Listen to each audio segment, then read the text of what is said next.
ভারতীয় দর্শনে জ্ঞানের প্রামাণ্য সম্পর্কে দুটি মতবাদ প্রচলিত।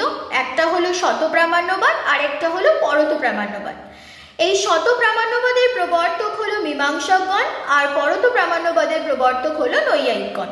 এখন আমাদের মনে প্রশ্ন জাগতেই পারে যে শতপ্রামাণ্যবাদ বলতে কি বোঝায়। শতপ্রামাণ্যবাদ হলো যে কারণ বা কারণ সামগ্রী থেকে জ্ঞান উৎপন্ন হয় ও জ্ঞাত হয়, সেই কারণ বা কারণ সামগ্রী থেকে প্রমা উৎপন্ন হয় এবং প্রমা জ্ঞাত হয়।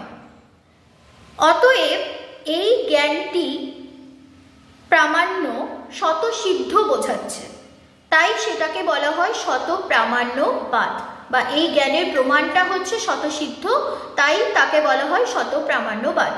এইবার হচ্ছে পরতপ্রামাণ্যবাদ।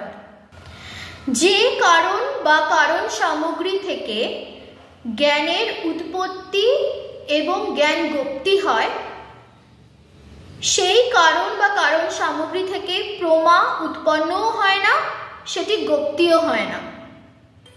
অর্থাৎ এই কারণ বা কারণ সামগ্রী বা উৎপত্তি বা গোপ্তির যে দিকটা, সেই ক্ষেত্রে যে প্রমাটা, সেই প্রমাটা যেহেতু উৎপন্ন হচ্ছে না, তাহলে ধরে নেওয়া যায় এই প্রমাটা অন্য কোনো কারণের ওপর নির্ভরশীল, তাই সেটা শতসিদ্ধ বোঝাচ্ছে না। অন্য কারণের ওপর নির্ভরশীল বলে, মানে একটা কারণ থেকেই সেটা উৎপন্ন হচ্ছে না, অন্য কিছুর ওপর সেটা নির্ভরশীল বলে সেটাকে আমরা শতসিদ্ধ বলবো না, সেটাকে আমরা বলবো পরত, মানে তার উপর নির্ভরশীল, তাই সেটা হলো পরতপ্রামাণ্যবাদ।